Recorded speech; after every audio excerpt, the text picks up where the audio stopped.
Yeah. I feel like it'll be. Oh, okay, that's smart. Yeah, I know. I want to watch subtitles. So Ethan wanted to put their reading on the screen, so if you want to follow along, if you want to do that for your piece as well, feel free. Wait, I'm so excited. Hey, don't start reading yet, guys. Yeah. Oh yeah, sorry. Yeah. Wait. But I want to make it like look good. Like I want to zoom in. You know? Well, you can hide the You guys should go to class. Okay. You can Impression window. Do what? Like Do what it did now. we get? What did you say? You have a new window. Oh wait. I'll do this for you. Hey, Jared, who's supposed to share a piece? You don't have to. This is something Ethan wants to do. If you guys want to share a piece of me so that it's up on the screen, you can email it to me. But otherwise, you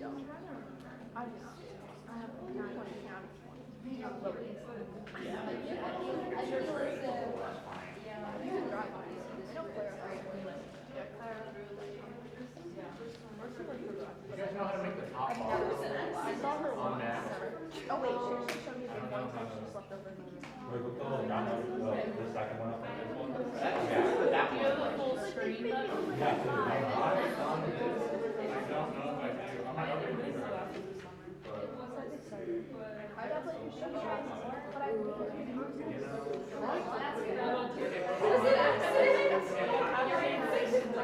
yeah. Is that a good shot? here. Okay. Okay. Like a All water right. drop. Sorry. And then with the contact off, so I for 2 hours I was trying to contact. Ooh, I want to All right, everybody. Thank you all so much for coming to the end of the year LLC event. Give yourself a round of applause.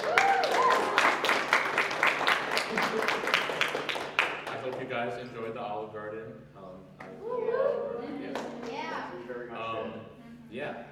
We did this event last year, and it went really well. And I just really enjoy like hearing you guys' work. So yeah, thank you guys for coming. Thank you, Emma, for bringing the Olive Garden and for helping set up this event. Thank you, Tracy, for coming and for keeping the LLC fun. And thank you, everybody who's going to read. I really appreciate it. I have a couple other people who are going to read as well at the end. Looks like at the end we'll do Jack, and then Sydney, and then Aiden. Is that fair? Okay, cool. And then if anybody else also at the end just wants to like jump up, you can. There's also up here, the person you'll be introducing next is on this sheet. So yeah, you can just say a couple words, say how you know them if you want to, or just say, here's this person, they're going to be, and then we'll do that. Yeah, anything else? If you want to, again, if you want to share your work with me so I can put it on the screen like Ethan's, feel free to, but it's not hard. So, yeah, all right. First up will be somebody we all know very well, someone who has made fun of me relentlessly on many occasions. Someone who tried to overthrow this LLC, but failed. Failed, yes, exactly. Anti-chariots are the worst. But, you know, this is a very valuable member of this community. Won the most engaged LLC member award. But that was really just because of the hundreds of edits you made that one time. So, I don't know. That was kind of crazy. All right. Give it up for Ethan, everybody.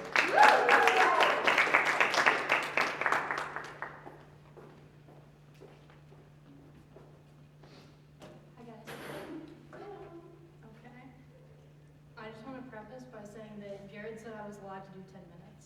So you're getting 10 minutes. No. Anyone can do 10 minutes, but. No, not just me. Yeah. Okay.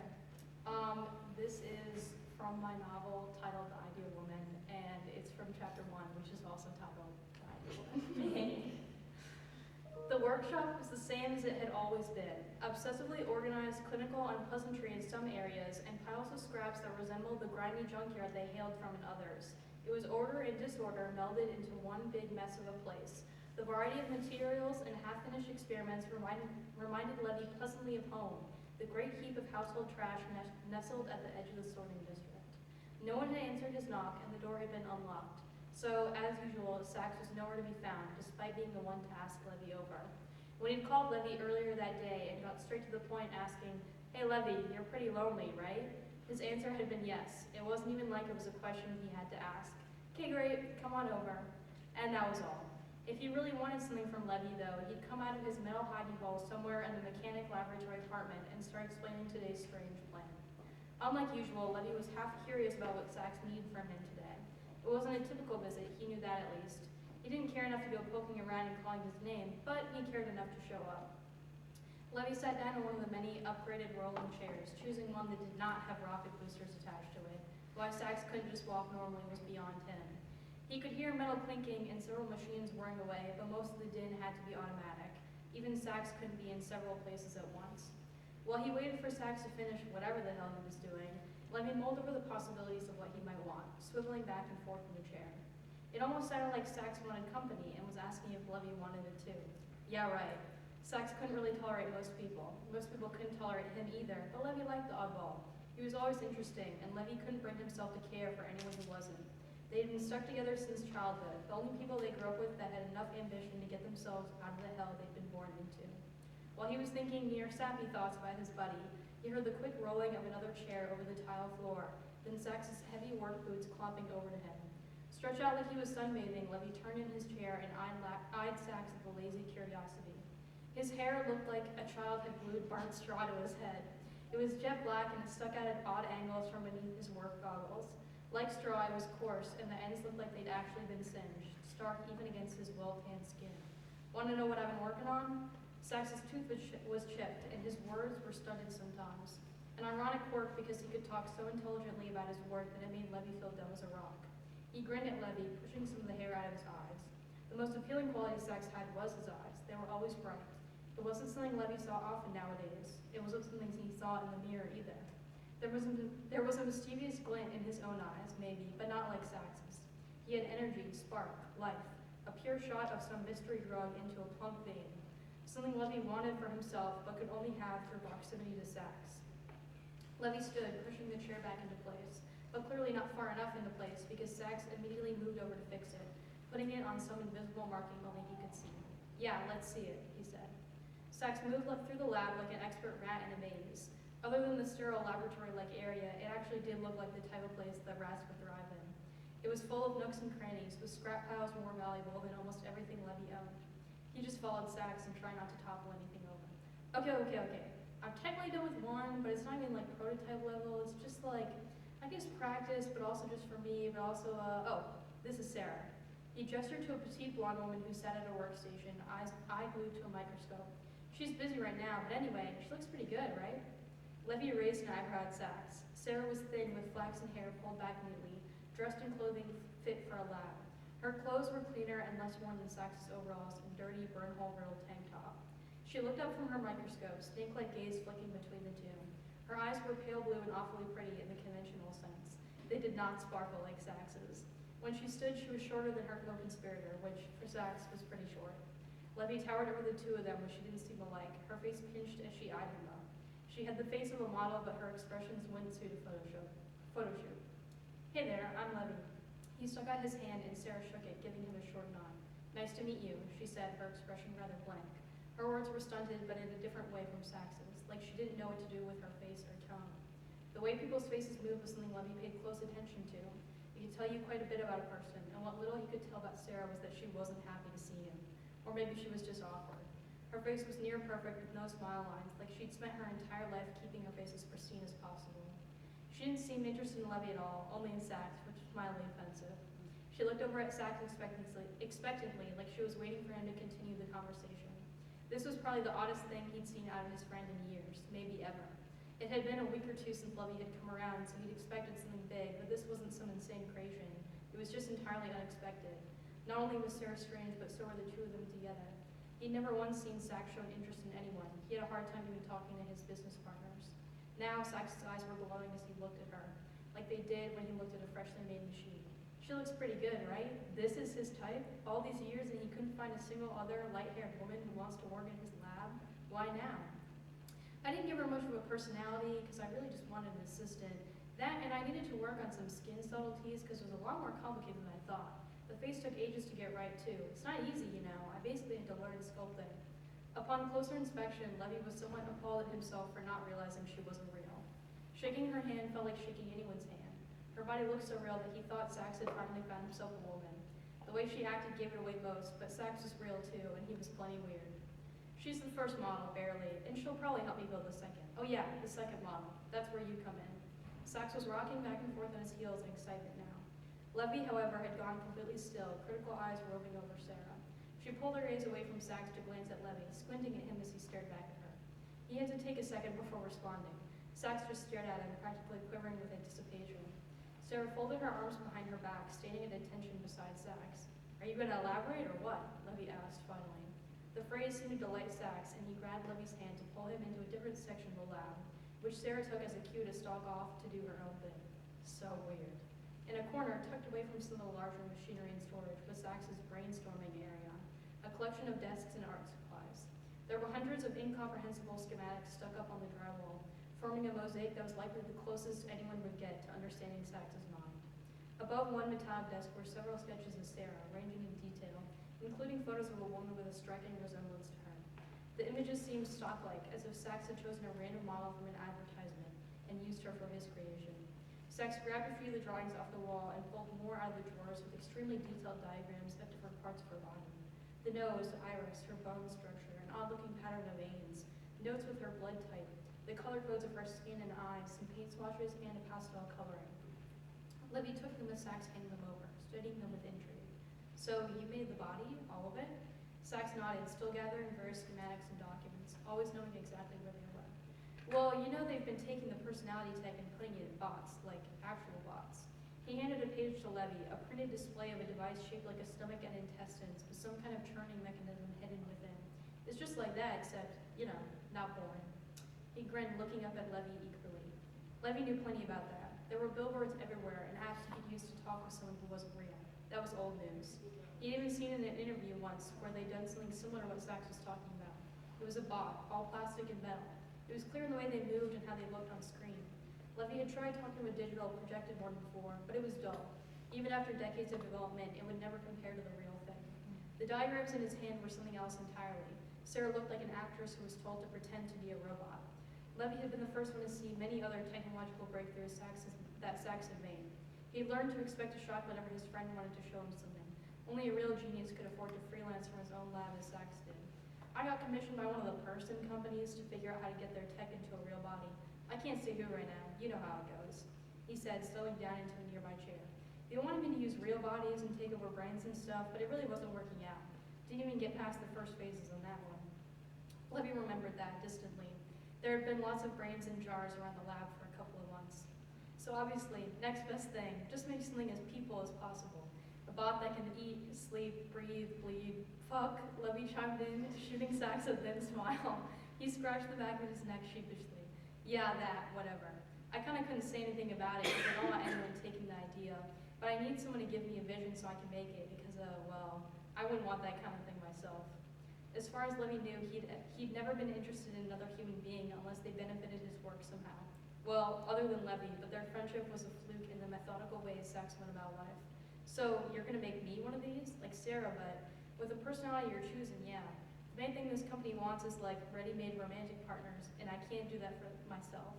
They said, make whoever you want, Sax. It'll be great, Sax. Then boom, I show up with Sarah, and all I get is not romantically appealing.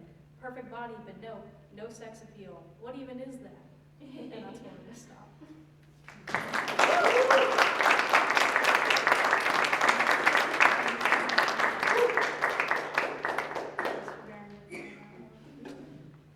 Next up, we have someone who, better late than never, joined our LLC, and we couldn't be more grateful to have her here with us. Audrey, please come up.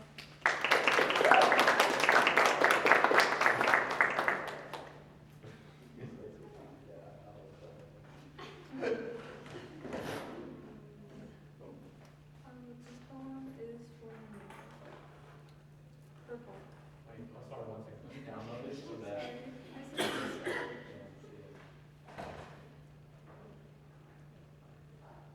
There we go. Okay. Wait, there's another page, right? There's two pages. Okay.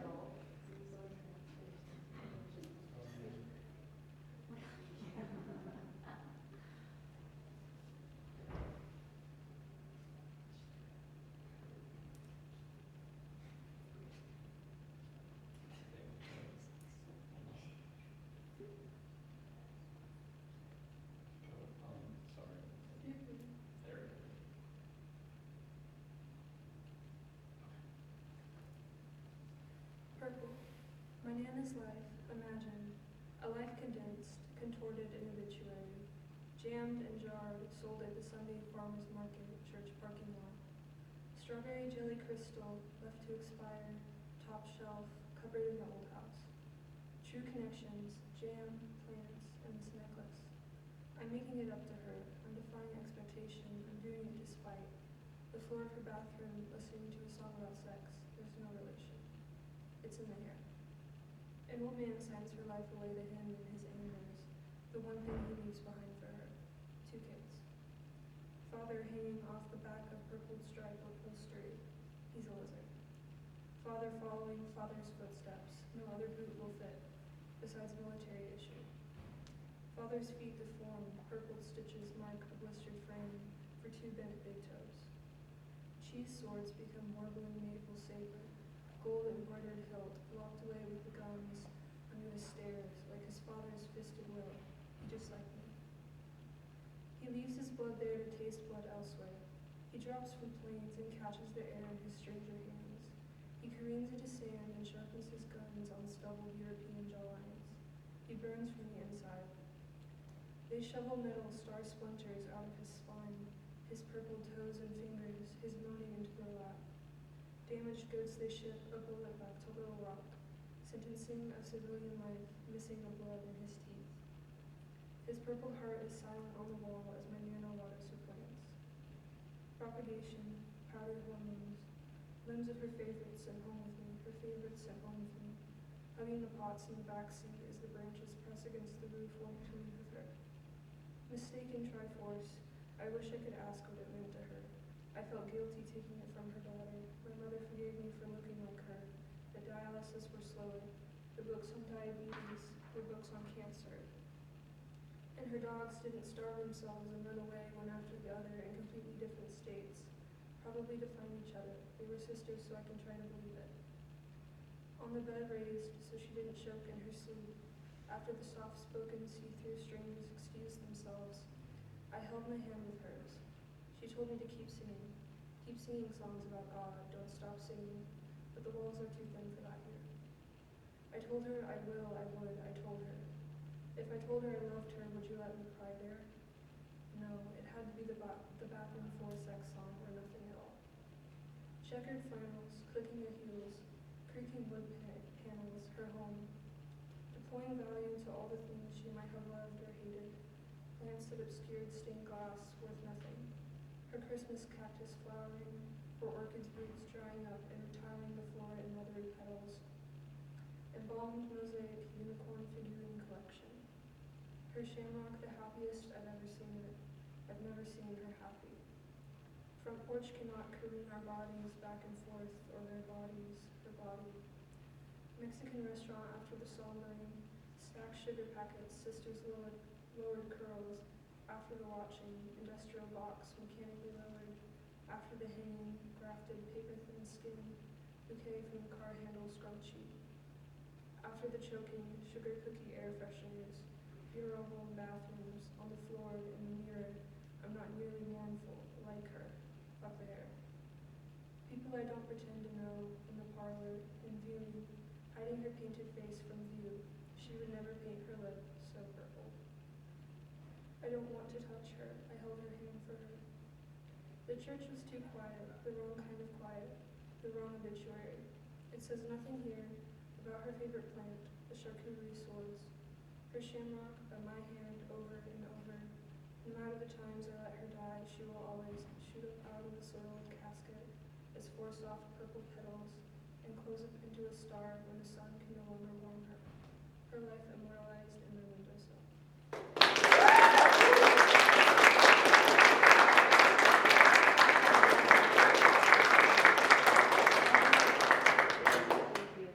And next up is one of the sweetest people I've met, the real-life angel Jada.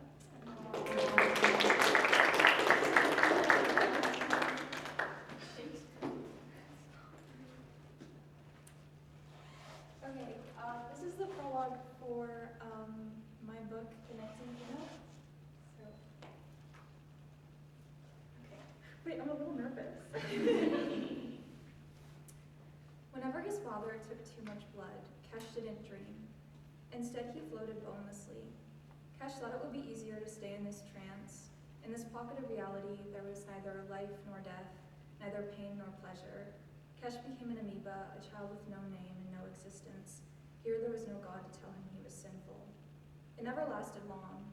Life always ended up coming back to Cash in pinpricks. First, the chill of the church basement concrete underneath his bare skin. Then, the wavering of the overhead lights, and finally, that slow, familiar ache of blood loss. He didn't move, barely breathed as he watched a spider weave a new web between the rafters. With pruned purple fingertips, he found his heartbeat. It was thready and inconsistent, but there nonetheless, not dead yet. The spider stopped moving, little legs repeating the same motion, praying. Maybe Cash could pray too. Our Father who art in heaven. Cash, get up. His father was a man willed from silvering Midwestern winter. When his hands found Cash's bare shoulders, ice transferred from him to Cash's bloodstream. He pulled Cash into a sitting position and threw him the wool sweater he'd been wearing at breakfast. The movement had Cash's vision swimming. You look ill. Our service is in half an hour. How long was I out? He whispered. His father didn't look at him. He cleaned the syringe. You really needn't be so dramatic, fainting like that, I mean. I only took as much as I needed. I know.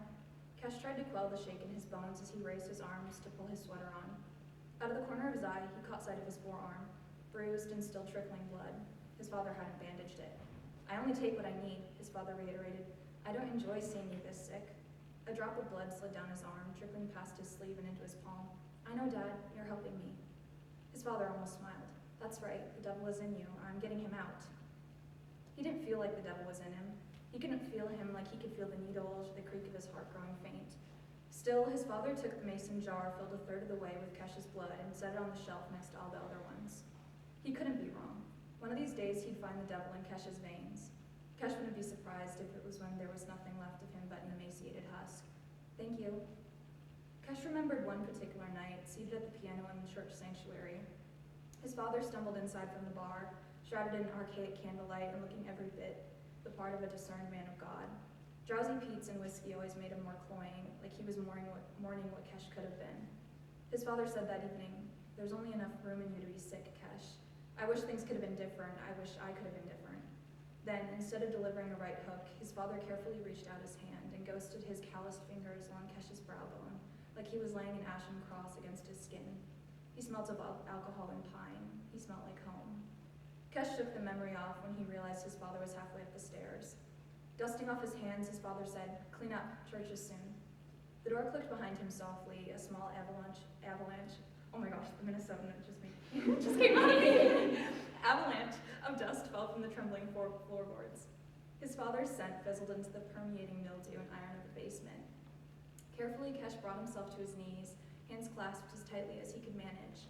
He could barely feel his legs beyond the pulsing, burning ache all over him. He started again. Our Father who art in heaven. Now that the basement door was shut, Cash could see the postcard of the Virgin Mary hung up. She didn't have Jesus in her arms. Instead, her hands were folded as she gazed towards the sky. In the filmy, flickering light, Mother Mary looked like his own mother. Though she was not in heaven. She was in New York, not worried enough about Cash to pick up his calls. The last time he'd seen her had been the day she'd left. It was early, the sun still blotting starbursts of color in the sky. His twin sister was already packed in his mother's SUV, which left only him and his parents to bake in the summer heat. His mother crouched down by him, tucking his hair behind his ear. "I'll see you soon, okay?" She didn't say, "I'm sorry," or "I'll miss you," or even "I love you," just looked at him like he was a ghost. At the time, Cash hadn't known her leaving would doom his life to a world of sanguine sonhood. He probably would have begged a little harder, promised to behave until his tongue tied on the words. Instead, he just whispered, "Can't I come with you?" "New York is no place for a boy of your constitution. You'll only get sicker," his father interjected, placing his hand on Cash's shoulder and gripping it. Nodding, his mother stood. Cash immediately missed the warmth of her hand on his cheek. She said, "Be a father before a pastor, Lance." The rest of the memory went fuzzy in that funny way childhood memories always did.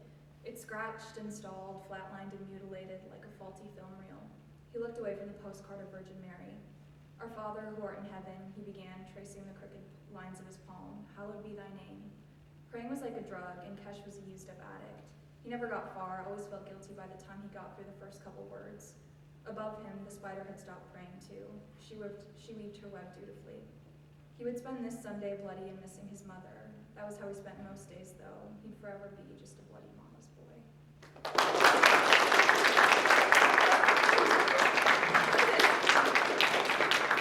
Okay, this next person is my best friend in the whole world, and also my roommate, so yay, Giselle! Oh, sorry, I didn't send you a letter. That's okay. Stop reading. Okay. This is a poem I wrote first semester. The elephants trudge through the mud and the clay of the savannah, each hefting step sounding off in a cacophony of splish and splats. Behind his mother hides an elephant, smaller than all the rest. His trunk is unruly, cartoonishly floating in the air like a fish out of water. He is muddy in places the others are not, coated from the tips of his ears to his wiry tail, a remnant of earlier antics. Energy exudes from him as he patters along with the amalgamation of weary travelers. A wobble here and a stumble there cannot stop his giddy plunge into a puddle nearly twice his size. His mother looks back with a sound reverberating to the other giants, indisputably a drudgeful sigh. Underneath, another splash can be heard. The parade of cumbersome footfalls halts near an ample nest of tall grass, sickly sweet on a summer day like this. His mother's strong stone-colored trunk stretches down. A roar like a child's laughter interrupts, a cry of joy unable to be suppressed, spilling out an